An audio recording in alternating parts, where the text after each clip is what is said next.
How beautiful are our girls? Well, thank you for having me this morning. I'm excited to be here. I have had the pleasure of meeting some of you, especially young Alan. He's not here now, but he gave me pink lighting today. So that is a first, so I feel very special.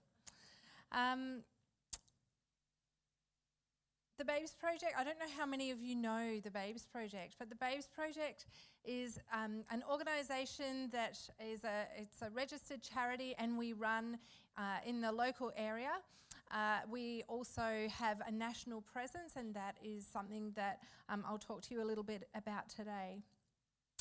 But I guess the reality for me is that the Babes Project really began before we were a charity. The Babes Project began with my own story. You see, I was in my third year of architecture. I was busy studying, and I ran the student union and was doing a lot of O-week things, and I was a vegetarian at the time. And I remember really wanting some meat. And so we were on an O-week camp, and we were getting everything organised, and I asked some of the first years to go down to the milk bar and get me a meat pie. And they're like, "You're a terrible vegetarian." It wasn't until a couple of weeks later that I'd gone to the doctor not feeling my best, and I found out that I was pregnant. I'd been in a relationship for a few months and had started to understand that it wasn't a healthy relationship, that was deteriorating, there was some violence involved, and just really confronted with having to make a decision but not wanting to make a decision, until this moment where I found out that I was pregnant. And decisions became the only thing I had to face. They were the decisions took over my life. No longer was I just able to do what I wanted, but I had to pursue the best for myself, for my future, and now for a child. But it wasn't super simple, because we live in a society where often it's all about me. And so to talk to people around me, I wasn't really getting any feedback that was positive, except to say, "You can't have a baby, you will have no career, you will have no future." And then my favourite one, "No man will ever want you with a child."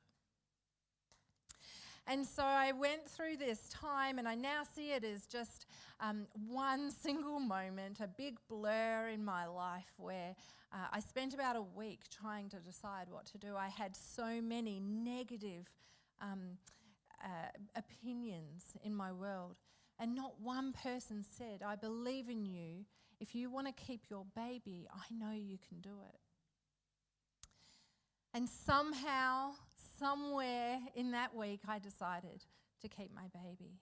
And I moved back to Melbourne. I'd been studying in Geelong at the School of Architecture there, and I moved back to Melbourne, and I walked into the Salvation Army Church in Box Hill, where I'd gone a couple of times as a teenager.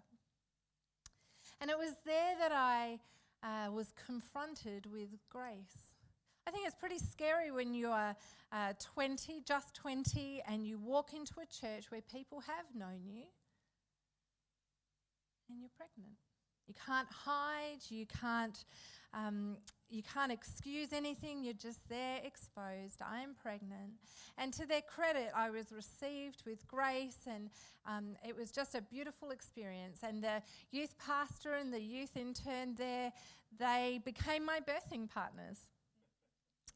And so there I was, a young woman at Box Hill Hospital with the youth intern and the youth pastor, excited to meet my daughter. And on Melbourne Cup Day in 1999, I think I like to say my memory's a bit, I don't remember all the details, but I remember that, the horses ran, my waters broke, and I had a baby. It was that easy. I have my other daughter, Peyton, with me today, and she was born on Grand Final Day. So I like the public holidays. So here I was, with a new baby, and I had a very limited family support. My mum, my dad's in Queensland. My mum isn't a well woman, and so I couldn't even live with her for very long. I faced homelessness. I moved into the youth pastor's brand new house with her husband, and it was there that I started to understand that God hadn't written me off. You know, God can restore what... We've missed a word in that. But God can restore the brokenness in you. And he can change it into something. Here we go. God can restore what is broken and change it into something amazing. All you need is faith. We worked it out. And that was absolutely what I was experiencing at the time. I was experiencing this sense of shame, of complete and utter despair. God, how do I now? I'm this single mum to this young daughter, and I've come from a life of brokenness. I've come from trauma. I've come from pain, and now how do I start to piece it together? But with an understanding that he is our greatest healer. He is our greatest redeemer. I knew that somehow if I allowed him to draw me into himself, I would understand and receive that restoration. And all I needed was that faith. As I went through my pregnancy, I had my own midwife at Box Hill Hospital, and she was with me in birth, and I'd built a great relationship with her, and she talked about the support I'd been receiving, and I had said, you know, well, all women need to receive this. She said they don't. I said that's not fair, and from that conversation we began this idea started to consume me. You know what happens when God puts something in you? I'd still had this desire to go back to architecture, to, you know, not let my pregnancy define me, and all these ideas around career and being able to pursue my dreams. But what I had no idea that God was about to reset. He was doing a restoration in me, but it was better than I could have expected. And so he started to birth this new dream. And I went to meet my midwife for a coffee one day at the hospital, and she had brought in some other people.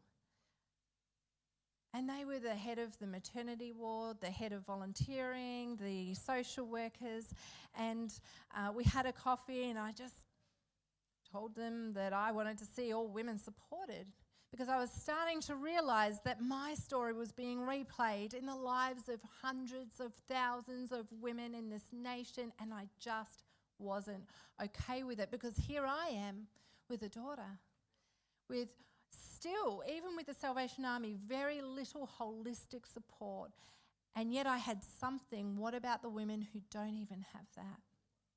And so by the end of that conversation, they're like, well, we want you to run this program where you can engage all our vulnerable women in the clinic here at Box Hill Hospital. Like, oh, what?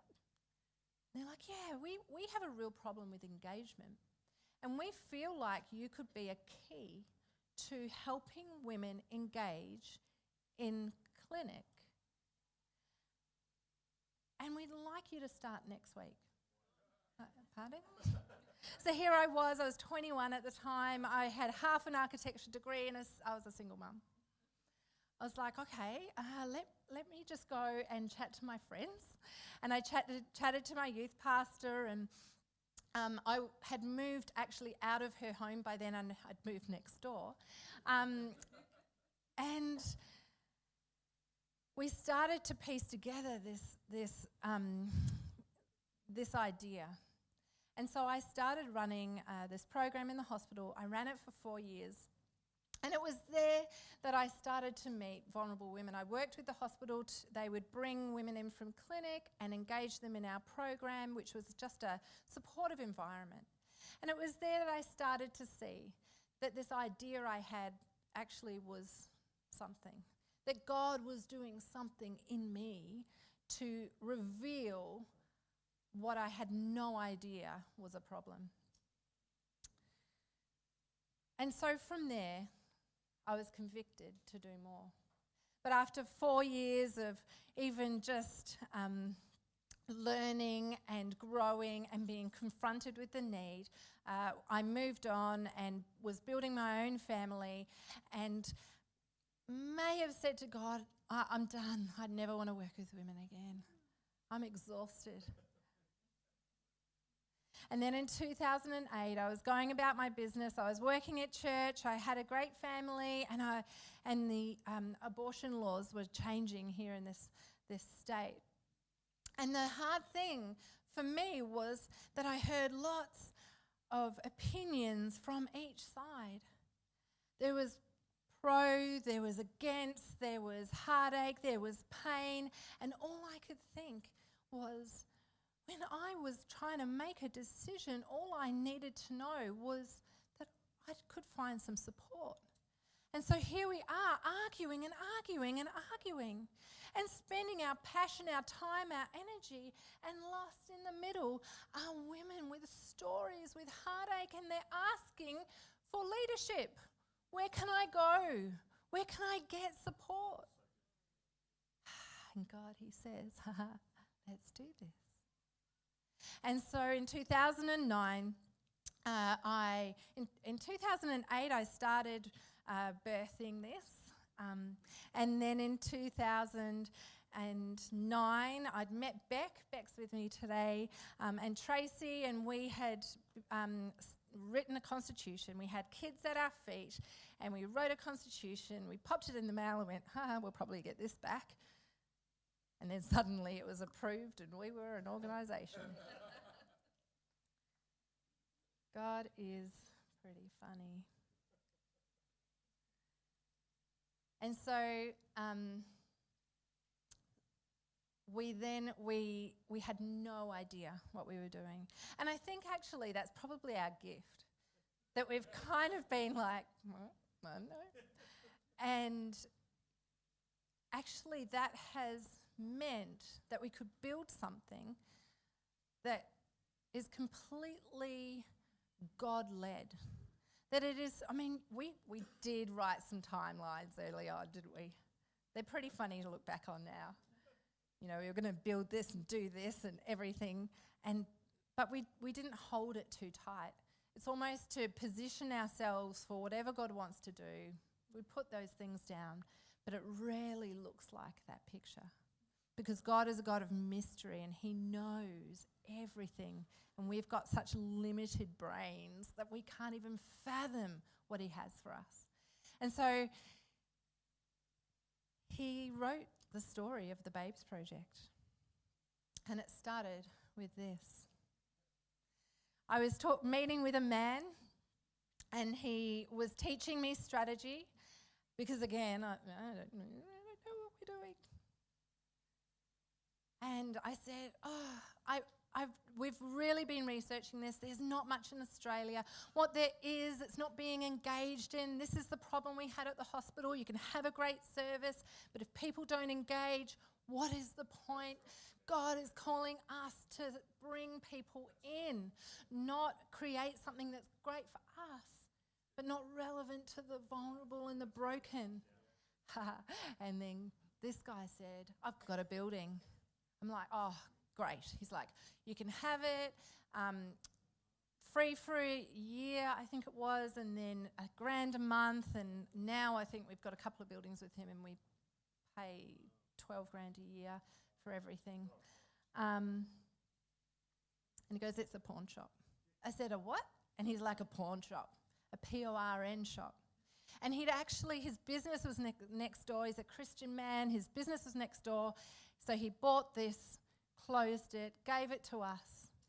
And then we've got this beautiful, beautiful story of the sign writer coming, and he and I standing there, the adult bookshop sign was taken down and the pregnancy sign was put up, and he stood back with me on the footpath and he's like, well, this is the most ironic job of my life.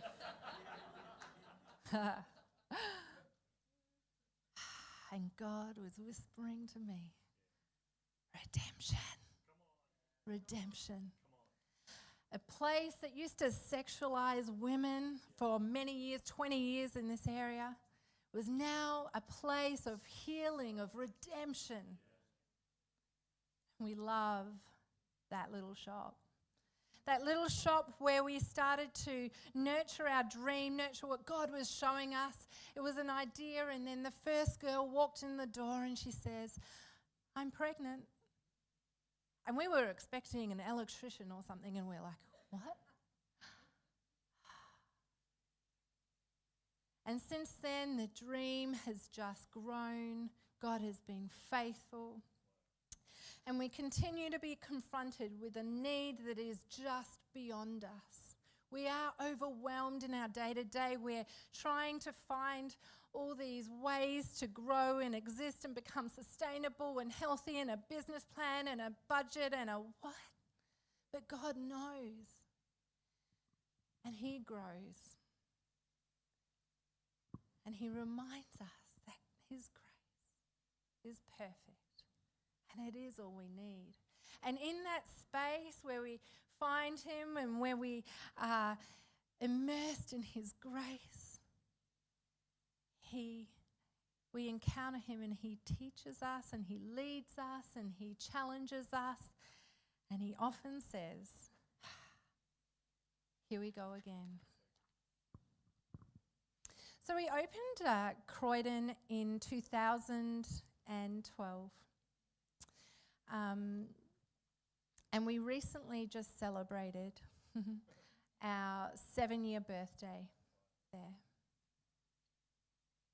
I remember one of the first women that we worked with. She was actually the first babe's birth that I was a part of.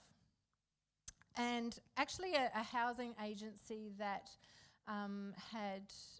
we'd been working with called me, and often housing's a bit of a problem because they can house people for a long time often until they're pregnant. Pregnancy in emergency housing or transitional housing or residential care is really, really challenging. And we don't really have enough places in our state, spaces for women with babies. And so they were like, what do we do? So I went and met this young girl, and I think I took one of our midwives with me, and we met her, and she became a part of our program, but she would barely engage.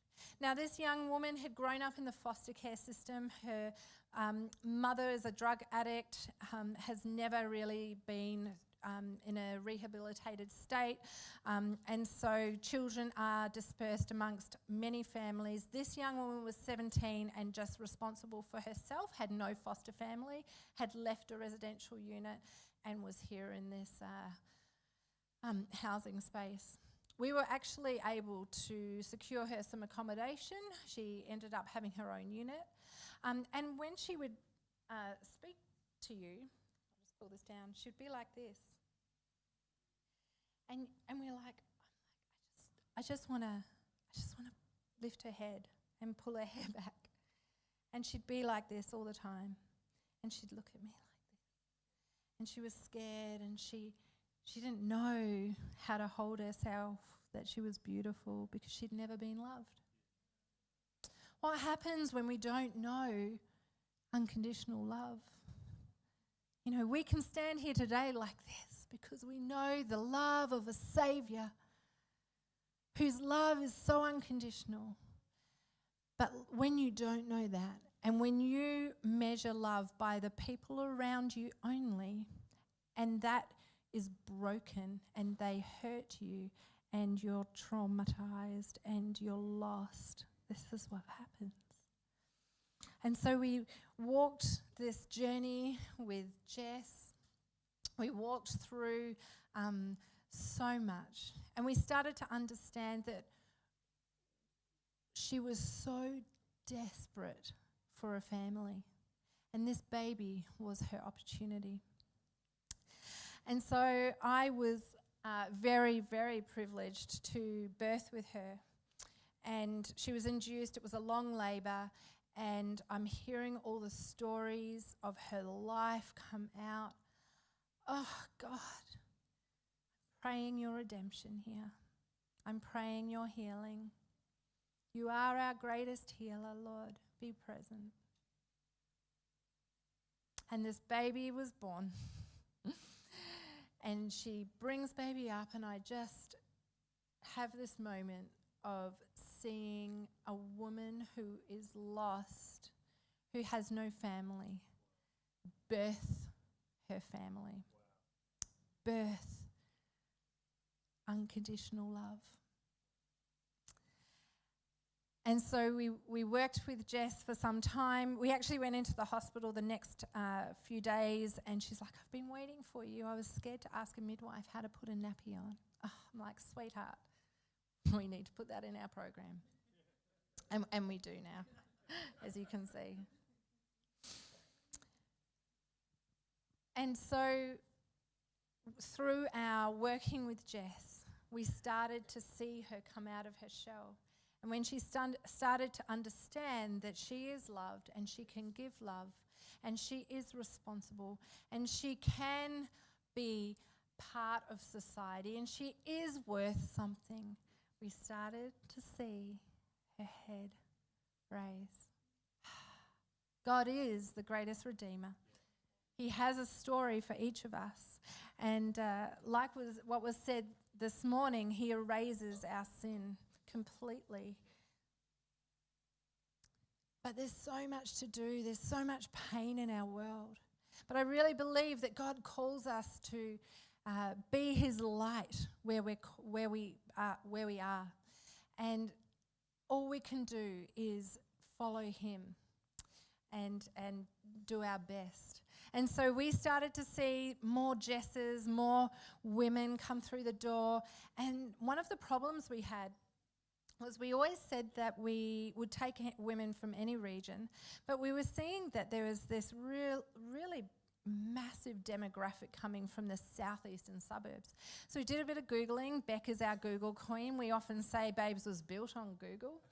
And we found out that Frankston was the highest teen pregnancy in Metro Melbourne, and it was a really complex area because the peninsula is so large and really not a lot of connection and transport through the peninsula. So to get to healthcare and to get support is really challenging.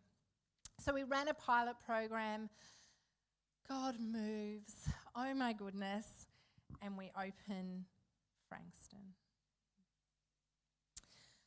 The opening of Frankston has been really interesting.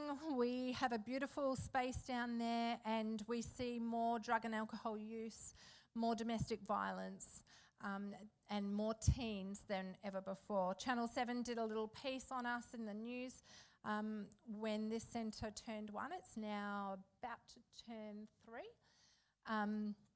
And they loved to pick up. I think I talked about we had 2 12-year-old pregnancies, and Channel 7 loved that. So definitely a younger demographic there. Currently we run a perinatal program. It's definitely Beck's baby. Beck is our Director of Operations, and if you want to know any detail about our program, don't come to me, you need to go to Beck. She'll thank me for that later. But we work with, the last financial year completed, 243 women had accessed some element of our program, 139 in the full intensive perinatal program.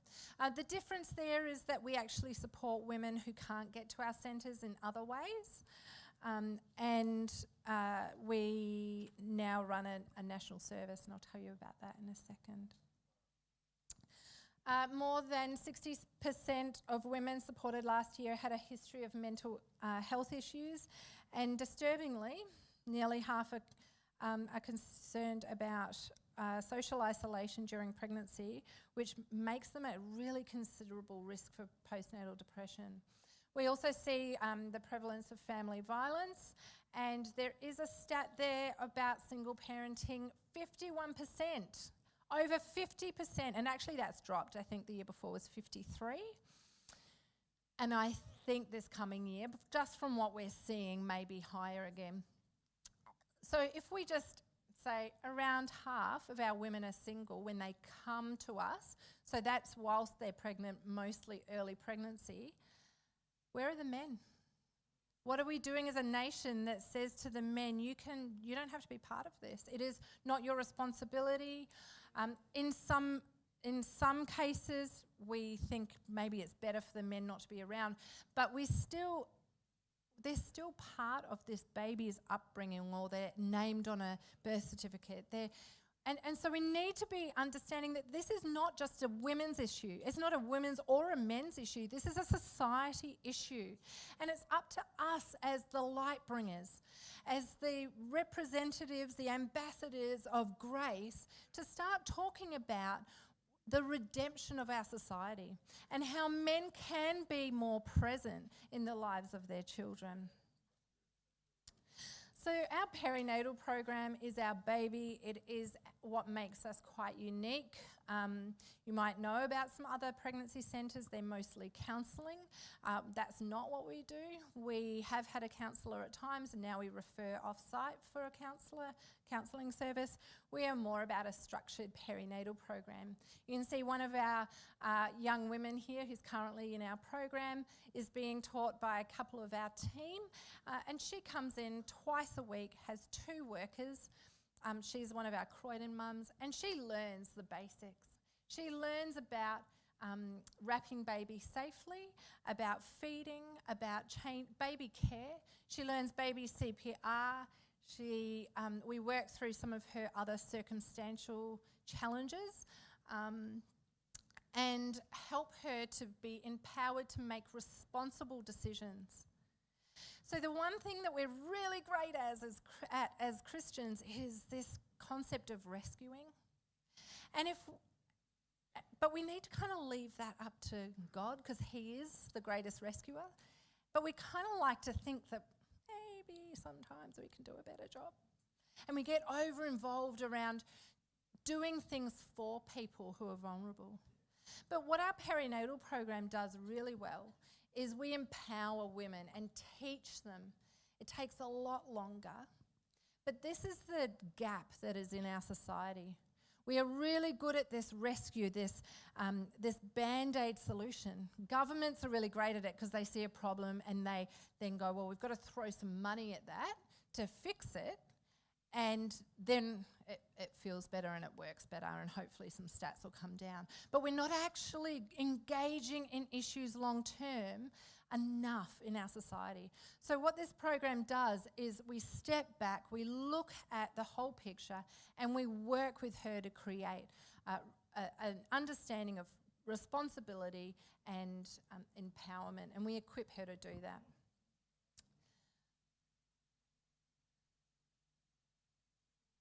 These are our new stand-in babies. They are beautiful babies, and they actually teach our women, they feel like real babies, and teach women how to hold a baby, and they're quite remarkable.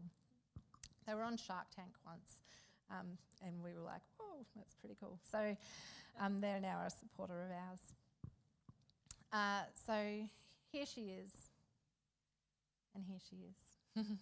This little baby was born January? Yeah, I think she was January. Beck's like, I don't know, I'm not in Croydon. So this young mum has been really amazing. She has been someone who's been quite isolated. She has quite a confronting story. And on this Friday, on the 10th, we're revealing a little fun thing that we're doing. It is a postlude to our Rewriting Motherhood book, and you can read more of Jackie's story if you download that on Friday. So what we do is we create safe spaces. We give Jackie an opportunity to be a part of a community where she can feel safe and say, I belong here. Because what we hear from all our women is, I don't belong, I'm alone. And then you start to hear their stories and we're like, there's so much commonality here, and if we can create a safe space for her to really dig deep and understand what's going on for her and other women, she will find community.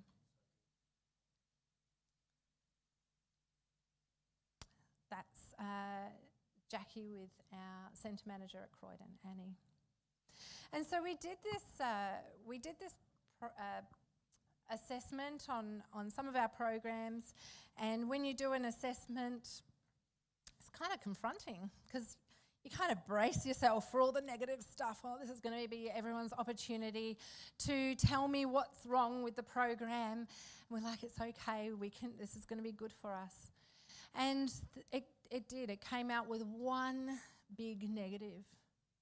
And the women came to us and said, and we had an independent evaluator come, and he said, the only thing I heard was, they wish there were more of you.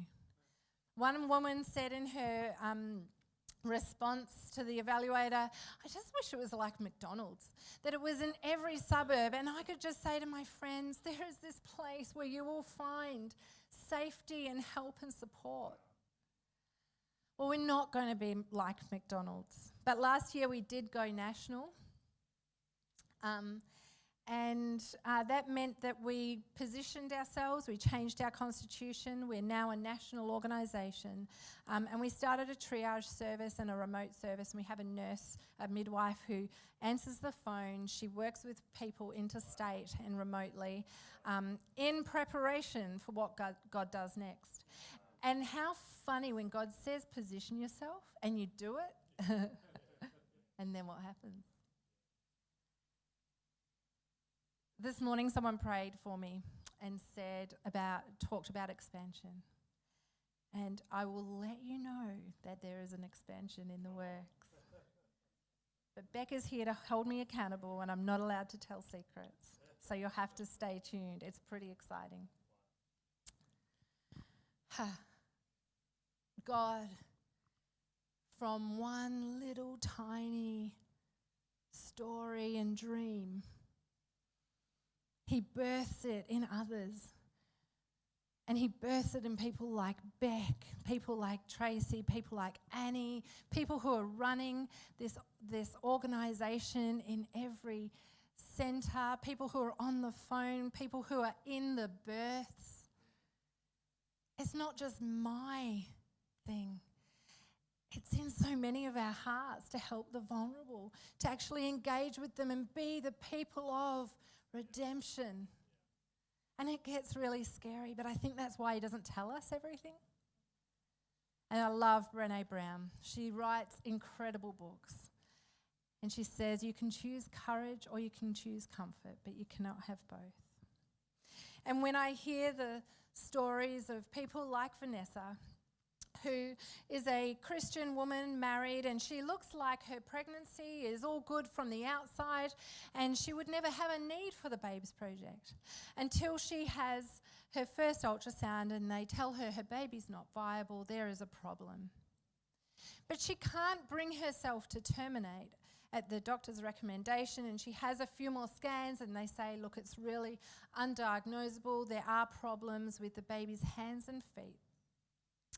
And she's in crisis because she feels guilty for continuing with her pregnancy.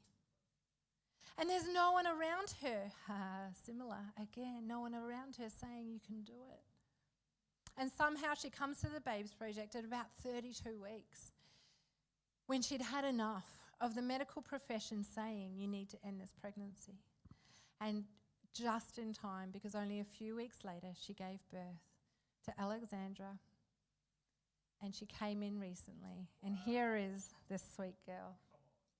And Beck and I love this story, and we get so excited because she is 5 and she recently walked on her own. Come on. There are so many stories. There are so many. If only we had the courage to step out more, what can we all do? We can be here for the Alexandras and the Vanessas, but it can be so overwhelming. And I love this quote by Mother Teresa: I never look at the masses as my responsibility, I look at the individual. I can only love one person at a time. I can only feed one person at a time, just one. And that's what we do at the Babes Project. We focus on one, because one gives hope to another and another and another. And when Vanessa came in the other day, she came in and she met Jackie, who's going through things now, and she met Holly, and she met Christina, who's her daughter's 5 now as well. And there's this community that says, how amazing that we had the opportunity to find hope in a place where that was causing us so much stress. In this place where we were vulnerable and we were in crisis, we got through it. Women like Vanessa, women like Christina need us. Christina came to us when her mum was taking her to an abortion clinic, and she just didn't want to have to go through with it. And she actually physically escaped this incident. The story still blows us away. And at the time, we had the opportunity to trial a house. We ran a house for 2 years for some women who were particularly vulnerable. We closed that after 2 years because we want to do it better, and it became just sort of low-cost accommodation, affordable accommodation. But we want to do something more supported. So hopefully that will be in our future. But she still speaks of how much this house gave her the opportunity to succeed. And she came in the other day with her children. I remember going into the home, and myself and Emma became her community.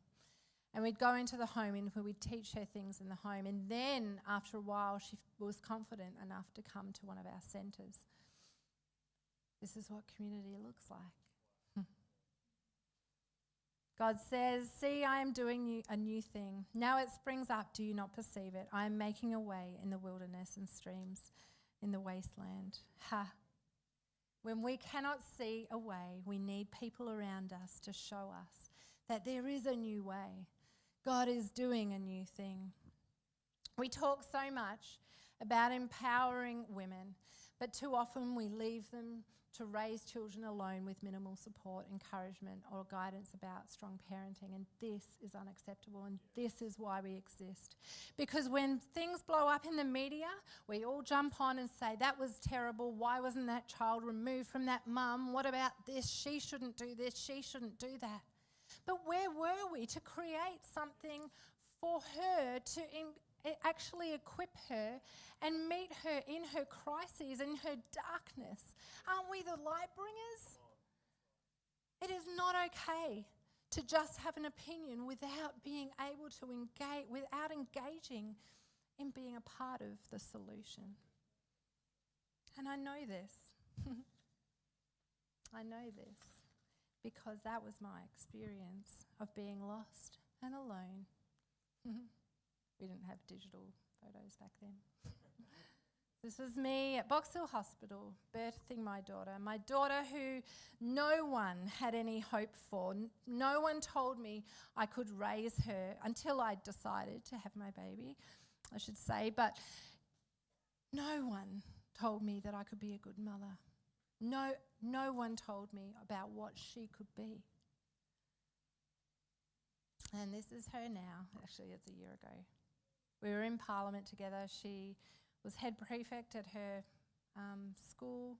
She is now studying a Bachelor of Arts at Melbourne Uni and majoring in politics and English. I say that because people said I couldn't do anything with my life. People said that she would eventuate into, she would be nothing.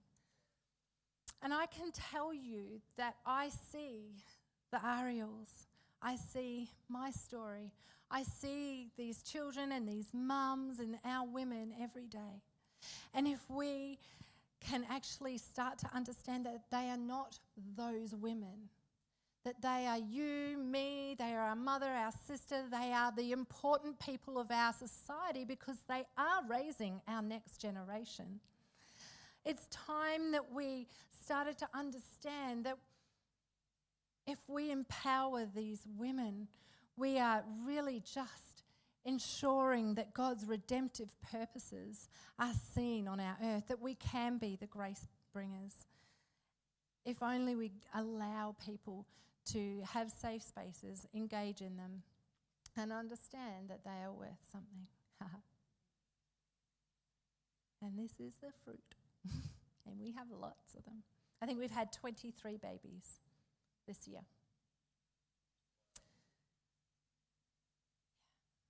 How wonderful that there are plenty of opportunities for all of us to engage in our society and to bring light into our world. I hope that where you see a gap in society, you can begin to participate because God calls us to participate. Participate in being the solution, to being the light bringer, to bringing his redemptive purposes here on earth. Well, thank you for having me. I will be out the back with Beck and my Peyton. We've got some merchandise. All of that goes directly to the Babes Project. These little babe onesies are there as well. We also have a 600 plus club, so it's people who donate 600 or more a year.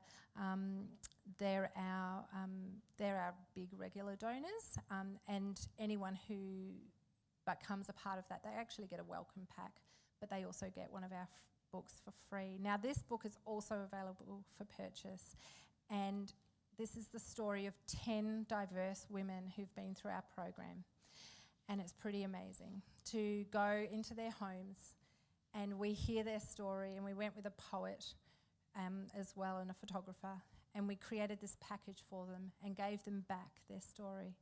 And when you hear a story and you're vulnerable, and then someone gives it back to you and honours you and says, this is remarkable, it is so healing. And isn't that what we're here about? That we're here about, we want to engage with women with Jesus, our healer.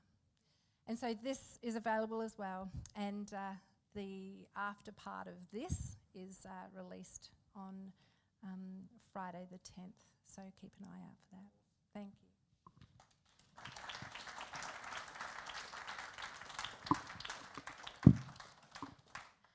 Thank you so much, Helen. Yes, we can just leave that there. Thank you. Come on, let's just honour Helen one more time. It's such a great privilege to have you with us this morning, and I don't know about you, but I just heard the heart of the Father coming through that whole message. You know, that's what redemption is all about. So thank you for showing that to us, sharing that with us, and encouraging us so much, and what a great thing. So we're going to close our time together now. So